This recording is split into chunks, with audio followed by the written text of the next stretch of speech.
Hello and welcome to Hero Mode Audio Chronicles, episode 20. I'm your host, Curtis Hunt, and with me again is Leeland Stone. Yes, I am. And, it is getting close to Halloween time, and I think the last episode we were just prior to the election, the day of the election results were coming up.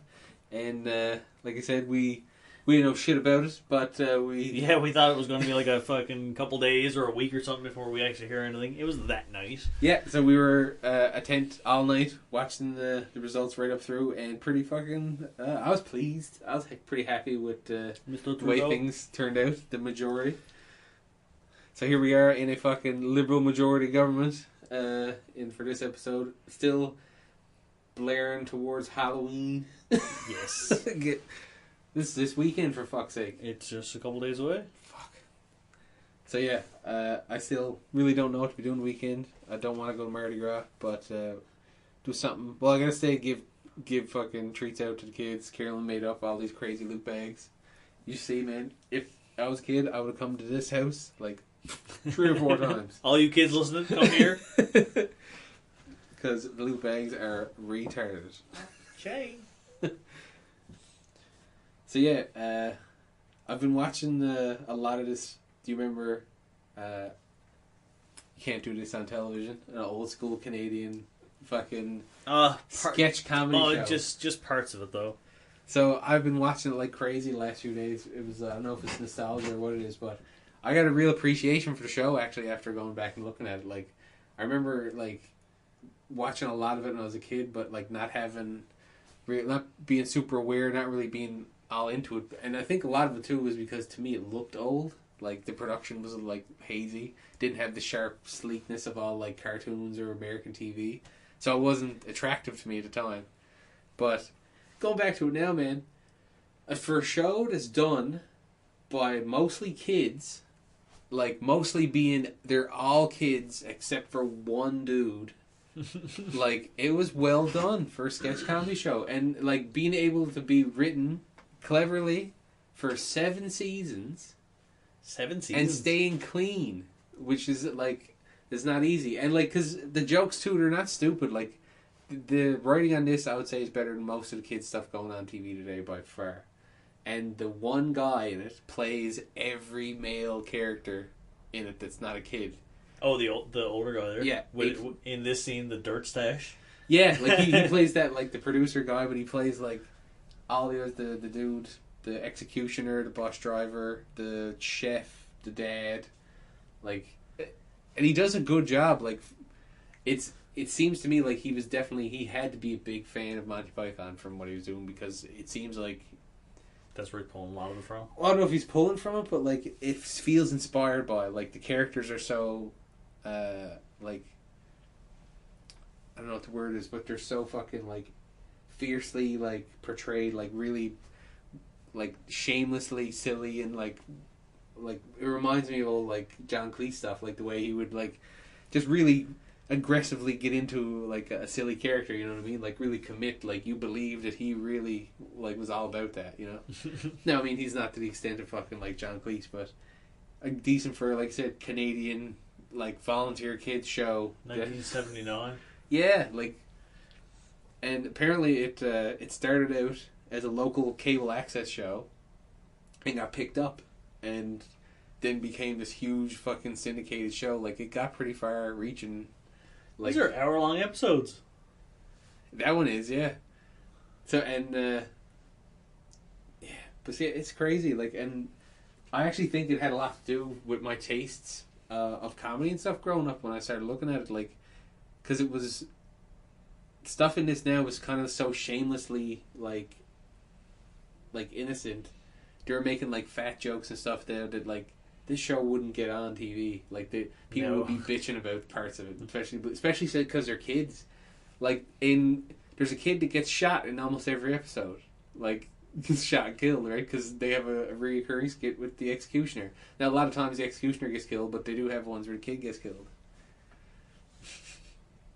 And I think you can't do that on television. Yeah, exactly right. But yeah, really now you probably can't. It's probably the sad fact of it.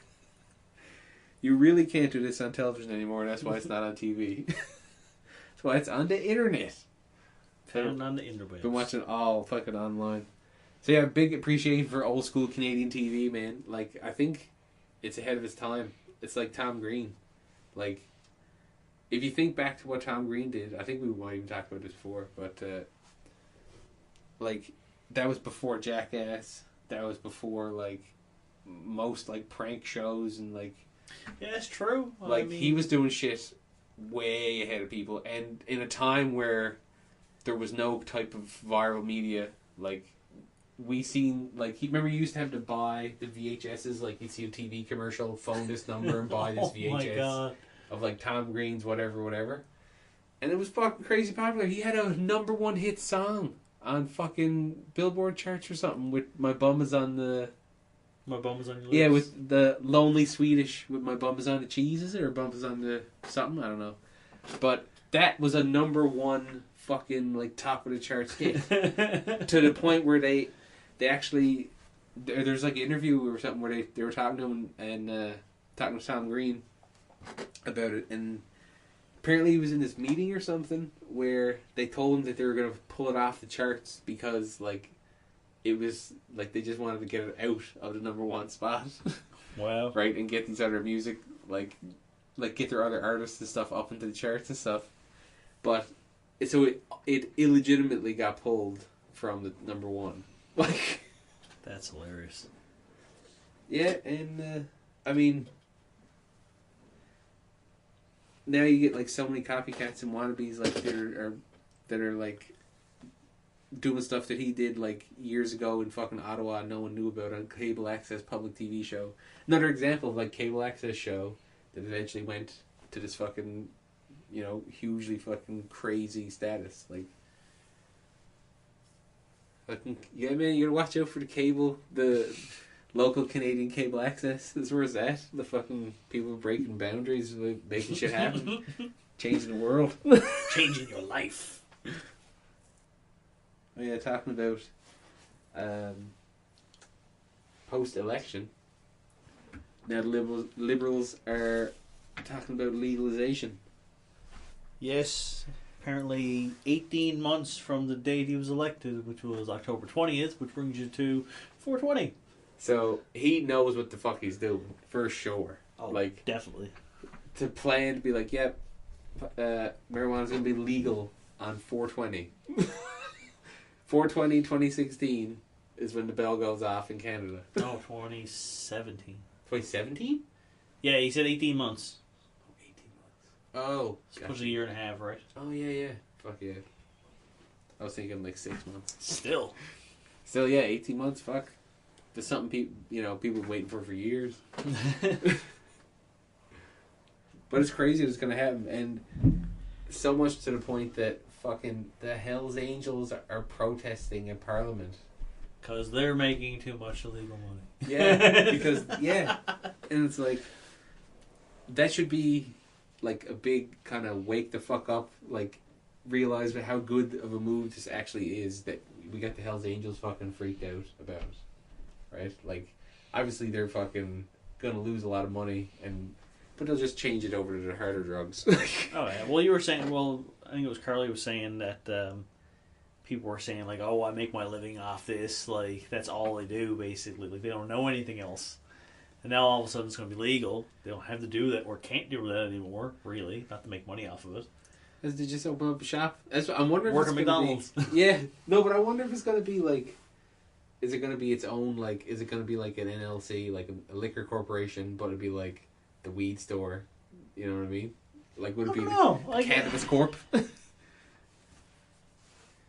I'm sure they're going to make it legal, but I mean, they're going to have to. I'm sure they're going to put an age on it. Like, there's going to be. But that's the talk, that they're going to have it put out, like. I'm just wondering if you're going to be able to go to like a smoke shop and just go to, like, when we mean Sobeys and Dominion and stuff like that. They don't sell cigarettes in the store anymore. They sell them at their own, like, the little shops, smoke kiosk, like, outside the main supermarket. So I mean, I'm wondering if you could just go to one of those and pick it up. Not go to a gas station, but one of those. But now this is the thing that comes back to it, like, you can buy smokes at a gas station. Yes. And you can buy beer at a gas station. Yes, true. Well, I mean, that's the thing. Like, it could very well just go everywhere. Exactly. Like, and this is the other thing. Like, when I was talking to John today at work about it, was like most places in Canada, you can't buy beer and smokes at a liquor store, at a fucking corner store. Right. Only in Newfoundland can you usually buy stuff at the gas station like that. That's true. So yeah, because we used that when I was living in Alberta. We had to go to the liquor store. If that fucking follows suit with these laws, then you might be able to just buy whatever at the corner store. And then if it's to the point where a corner store here, like just a store can get a license to sell, and just get a setup, then yeah, you're gonna see all kinds of people open up their own shops. But that's why I was wondering, like, if it works like that, I think it'd be great, because yeah, you'll see like little corner shops start selling like so much, and you'll see people opening up their own shops, and you'll see all the vapor shops selling.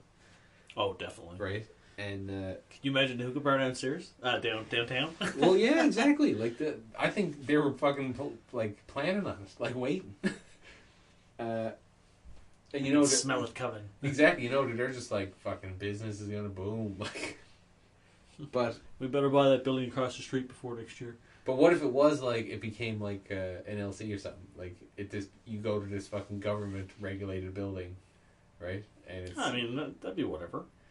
That's what I'm curious, like, which way it would go. I'd like to see, like I said, the other one where it's kind of wherever available, like like most things here.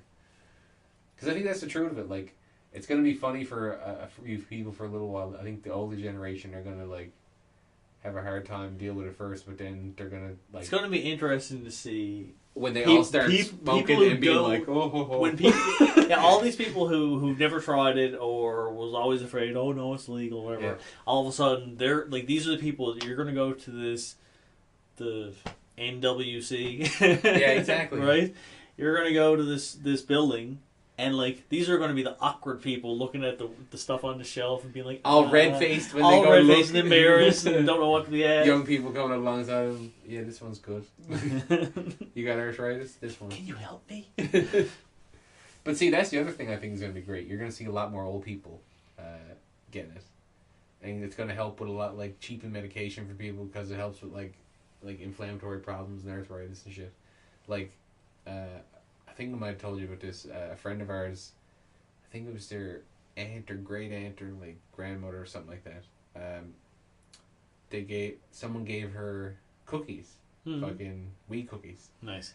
And didn't tell her, but because it was supposed to be like she had really bad arthritis and stuff, and someone telling her like this will help you like a lot, and so they did, but they didn't tell her, like how many you're supposed to eat.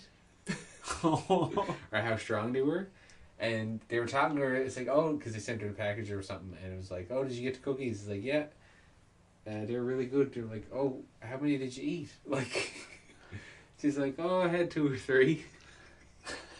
Oh my and they're God. like, what? Like, and so what it was too is apparently she was like getting on a bus somewhere, like going somewhere, and she had the cookies with her, and she was just like, oh, whatever, like. I'm on a bus, and what's worse can happen? I'm on a bus eating cookies. What's going to go wrong?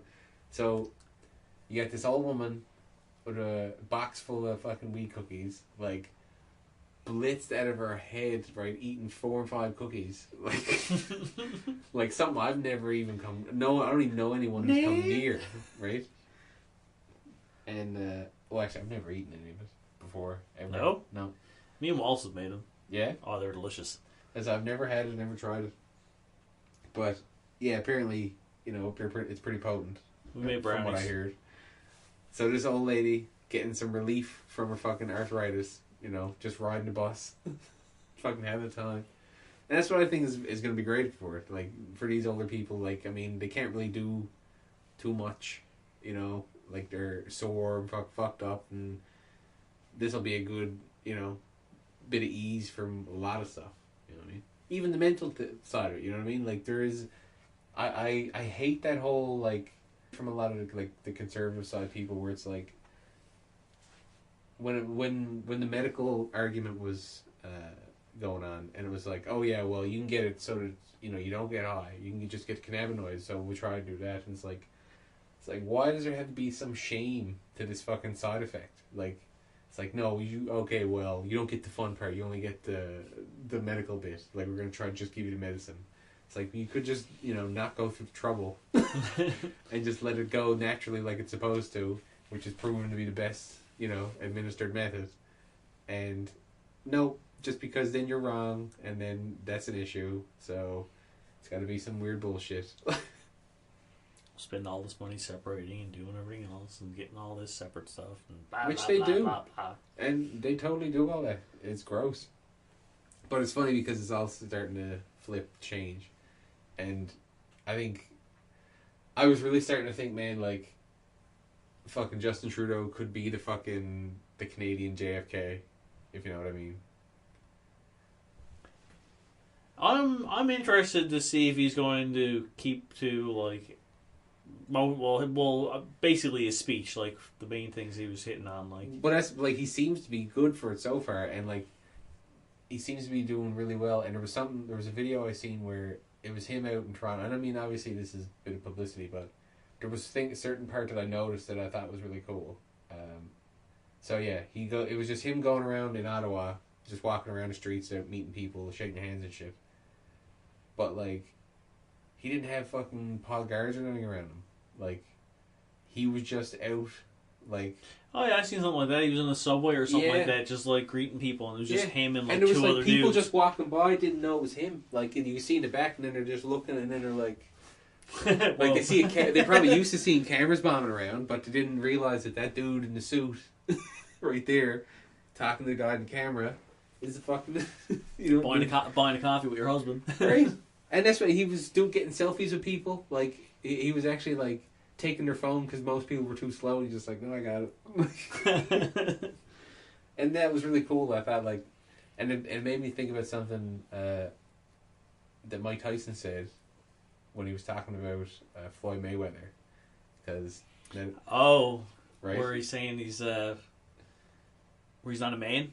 Well, yeah, he's like, Tyson called Mayweather like a scared little man. He said, because to be a real champion, you got to be accepted by the people. And he said, and he can't bring his kids to school. He's a scared man. He has his hide. You know what I mean?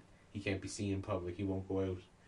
And that's what he said. Like, he can't bring his kids to school. But that really made me think that then Trudeau could be legit. Like, it's that one more sign to be like, you know what I mean? People are literally accepting of him. There's no, like, there was no fear involved in him doing that. He felt okay to just be like, yep. I was just gonna walk around the street now and see some people. Yeah, like, regardless. But now I'm starting to think, like, if you got the Hells Angels protest in Parliament and talk about we're going to lose all this money, now you're talking about a dangerous group of individuals with something to say about your legislation. And that's what starts to get me think, like, well, I believe it was both Lincoln and Kennedy tried to change the way the American banking system worked. Oh. And those are two presidents that died in similar fashion. And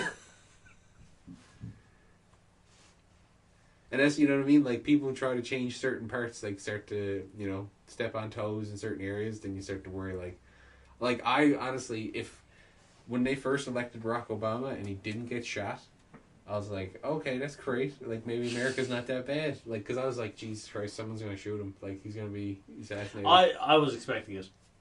But then it was like, started to see what happened. I was like, oh no, he's on their side anyway. Like,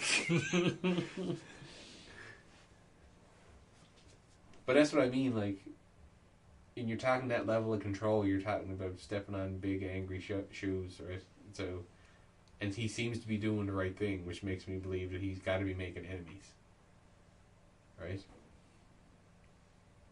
So I'm really interested to see what's happening, because like, I'm really happy with the results, and it seems like good shit's coming from it. He spoke out against Bill C-51 and said how, like, it was kind of like incoherent or it didn't actually make logical sense, or it definitely was stilted. Like, it doesn't favor, it doesn't take into consideration the individuals, like the actual people affected by it. It's definitely like more corporate. Oh, okay. Right, so they seem to be taking the right stance in these kinds of issues. So that was really surprising because that was the one that I was worried about. That and the TPP, the big trans whatever something. I forget what it stands for, but it's the one that lets them like corporations reach into other countries a bit easier for shit. Trans-Pacific Partnership, something. Yeah, whatever. I can't remember. But the whole thing was that is like he kind of recognizes that like with Canada being the only one to pull out of it, like we really can't. Like it's such a big partnership that could mean, you know, problems for our media in other areas probably, or you don't want to be like the only country not involved. So I mean, I could understand that move, but I think they've also kind of said that needs to be like edited and kind of more thoroughly investigated. So it all looks good. So I mean, here's hoping that we're not fucking, you know, fighting the Terminators in fucking 3 months. Let's hope not. It'd be really good not to. So how would you fight if we go if US goes full Terminator? Think we're in a good spot? Ugh. I don't know. I think we're kind of an easy target. Well, I mean, we're next door, but we also got all the water and shit, so they might not want to fuck us up too bad. Skynet needs place. But we're not. Although Skynet, but we're not the only place. So, exactly. Doesn't need people. We're an easy target, just a show of force, lowest population, but it would be an impact. Apparently, I think this is actually supposed to be a pretty good strategic point, like, because it's pretty easily defendable with all the cliffs and stuff, and you're like a bridge between North America and Europe. You know what I mean? But yeah, Terminators. How would you survive? Go back in time. Go back in time. No, what was I going to talk about then? I forgot. Oh, Wim Hof was the other thing I was interested in. What? There's a guy I was watching a Vice doc about, and actually no, he was on Joe Rogan podcast, and it really caught my attention when I was listening to the shit he was talking about, and I went and watched the Vice doc on him. But you might have seen him before. He was known as the Iceman. He's a guy who can survive. Like, he walks up the fucking Everest in his underwear. Just walks up. He's sat in a fucking block of ice for 2 hours. You know what I mean? Just like covered in ice. Just Jesus. And the whole thing was like, it was treated before that he was like special. He was superhuman. There's something weird, something wrong with him. And he was saying that like, no, it's just a thing that he did. Like, it's a method that he learned himself, just taught himself to do, and developed, and that he could teach anyone to do it. What does he do? It's just a breathing method. Really? Yeah, all it is breathing. He does this really deep fucking like hardcore breathing exercise. Well, I'll tell you what it does. So, you breathe in, like when you breathe in as hard as you can, as deep as you can, as fast as you can, like. And actually, I don't even know if you need to do that, but you need to breathe in full, get like full hard breath, because like, you know, your resting breath, like when you're not paying attention, is really shallow. Yeah. Like you don't take anywhere near the full part of your lungs. So his method is to go like take full breath, like, and then when you're exhaling, don't let everything out. Don't fully exhale, and then full in again, like. Oh yeah. But when you're exhaling, don't drive it out.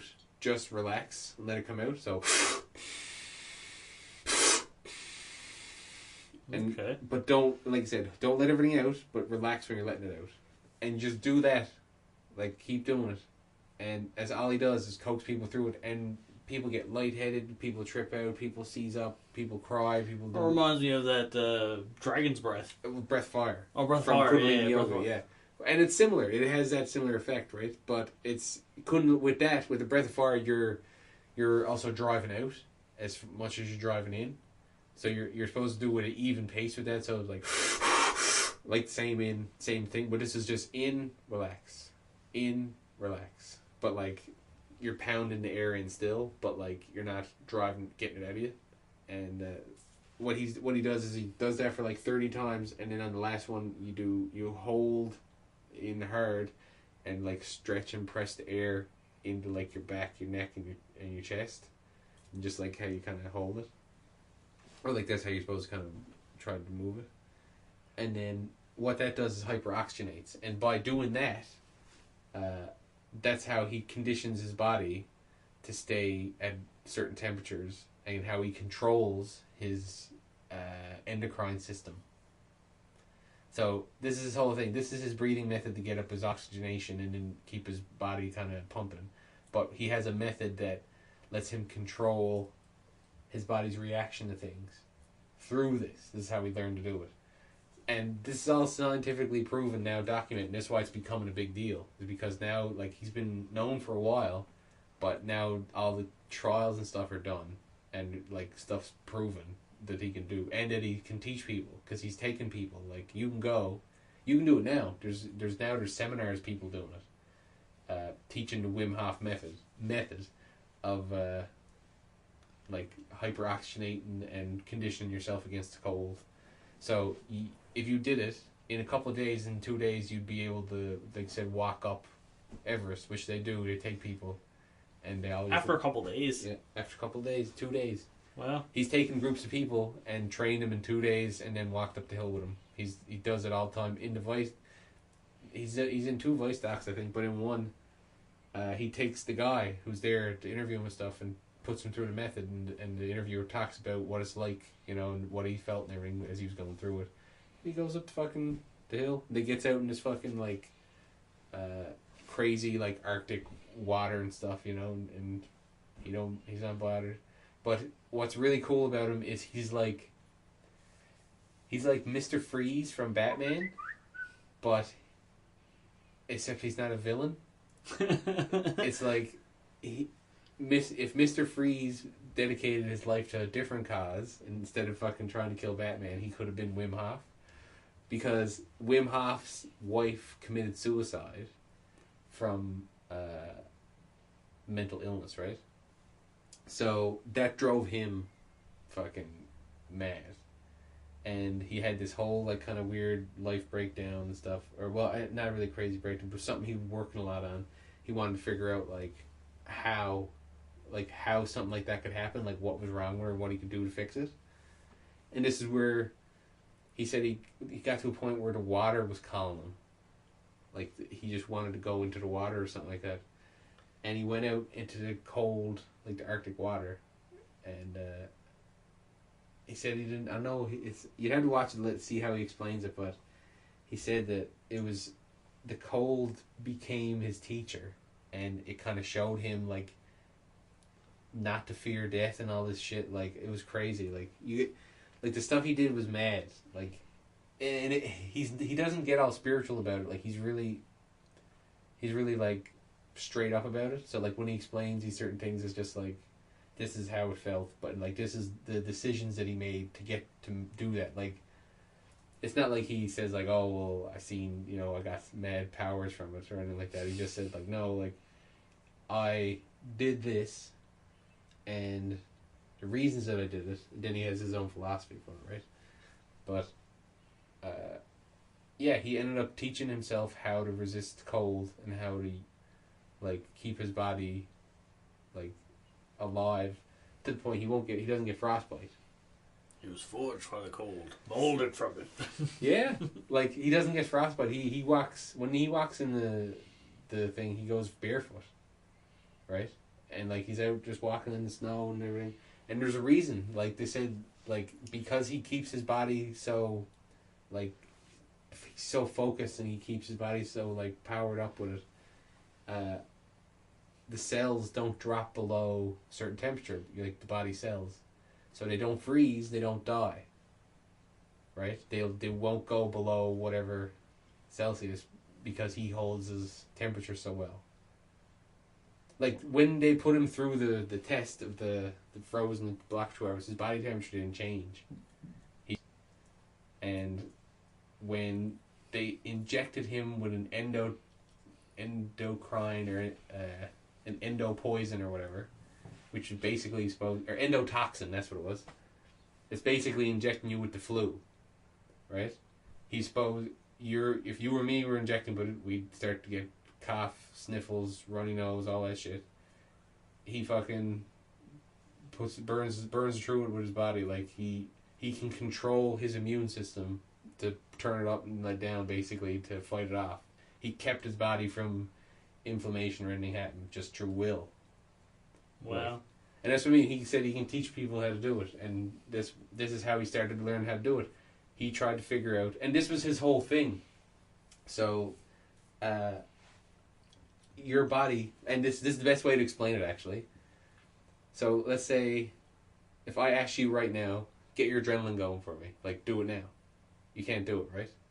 You can't just make your heart rate boom, boom, boom, boom, boom, and make adrenaline. Sort of like jogging in spot or something. Or yeah, or but now, not so you can't do it like if I just tell you to do it, right? But if we're outside now, or if someone fucking came in here and mugged you, held you at gunpoint, right? Instantly, your heart is like. So they called that the auto whatever system, right? He's setting out to say that there's no such thing. And he's changing the definition of that part of your body. He's making it not auto. He's proving that you can control it through conscious effort and will. And that's what scientists are finding through, and that's what he's proving. Is that it's part of your body that you can actually train to control. You can train yourself to control your immune system and how your body reacts to inflammation and cold. If he can control himself to adrenalize himself, yeah, he's essentially a superhuman. Yeah. Because if he can turn that on and off, I mean, like, that, like, instant, like, super strength that someone have in a dire situation, he'd just be like, okay, I'm on. Yeah. Right? Yeah, he can. But his point is that you can too. That's what he's proven. Like and that's the thing. Because when he started doing it, everyone was like, "Oh, well, it's just you. You're crazy, superhuman. You're a crazy man." Yeah, like, oh, you're exceptional. And he's like, "No, I'm not. Like, I'm like everyone else. I'm telling you, everyone can do what I'm doing." And that's what he's setting out to do. He's got like shirts now and everything. She's got a shirt that I wanted to get. It says, "Breathe, motherfucker." But that's what's crazy. It's like the truth that he's trying to push is that everyone can actually control their own body's immune system and like this like adrenaline and all that like inflammation through will and focus. Like stuff that like you said, modern science, modern medical science didn't think was a thing. Like that part of your body was defined as automatic. Like, you know what I mean? But, yeah, and the reason he does the cold, this is a better way to try and explain that, was, like, back to the point of, you know that if someone came in and put you at gunpoint, right? Well, this is the cold. Like, he used that, like, fear of the cold, freezing to death and the drowning to adrenalize himself to see death and fight against it kind of deal, right? And that's how he managed to focus and get kind of like control kind of deal. So and he recommends like to train for it, you would start with like you wouldn't just do what he does. You wouldn't jump out in you wouldn't stay in a block of ice for 2 hours. Why not? You'd start taking cold showers, right? And eventually condition yourself up more and more to be able to do this like extended long time, but you got to do the method prior to doing it, right? You got to do that breathing thing and adrenalize yourself. I think we wouldn't be able to deal with it because it's like you're still gonna feel it. Like it's still cold, you know. Like it's more focus and will on top of adrenaline. It's just like it's like this mad like mastery of the mind and body at once kind of thing. That's what he's kind of saying about it. So it's amazing, like fucking legal weed and free superpowers for breathing. I mean, sign me up. Right? So, yeah. So, if we use these breathing methods while we're smoking weed... oh, my God. Oh, and actually, yeah, it works. He did, like, a heat one, too. He walked a marathon in the desert, never drank any water or stopped. Really? Yeah, just fucking kept his body temperature the whole time. Wow. I don't know, for some reason, like, the cold I can kind of picture, but, like, when it comes to just, like, walking through a desert with the heat beating down, that's what you control it that way, too. Yeah, I mean, it's just interesting. It's amazing, like, but it's the power of the human body, what we can do, but we don't know how, and we don't train to, right? I think we probably could do way more if we trained for it. Like, I think the large part of it is because he hyperoxygenates so much that he gets this better focus, like, parts of his brain start to activate. Well, because that's what they say a lot of the tripping is, because if you do that fucking breathing shit, like, you might pass out or trip or have visuals or fucking, like, one missus, like I said, she started to, like, seize up. She's like, she couldn't control the way she was moving and stuff. Really? Yeah. And, fucking, full on trip. Like, some people were screaming. Like, and, just from breathing, just sat down breathing. But a lot of that happens because you're getting oxygen in the parts of your brain that usually don't have that much oxygen in them. You know what I mean? And they're starting to fire off. My brain is melting. Yeah. Or at least it's fucking getting jacked up and getting all fucking juiced. Yeah. I get my brain juiced. Woo! Yeah! So yeah. Brain juice. Get your brain juiced on and breathe. So I think we'll call it Episode 20? Episode 20 out. Get your brain juice and breathe. But first... Get us on Twitter at hero_mode. Get us on Facebook, just hero mode _ all one word. You know, we'll find us on there. And on YouTube, hero mode, all one word. Check us out for, we should have all these episodes up on there, as well as, all our new content as it becomes available and previews of shit as well. So until next time. Next time, Gadget. out. Gadget. Out. Gadget. Out. Gadget. Out.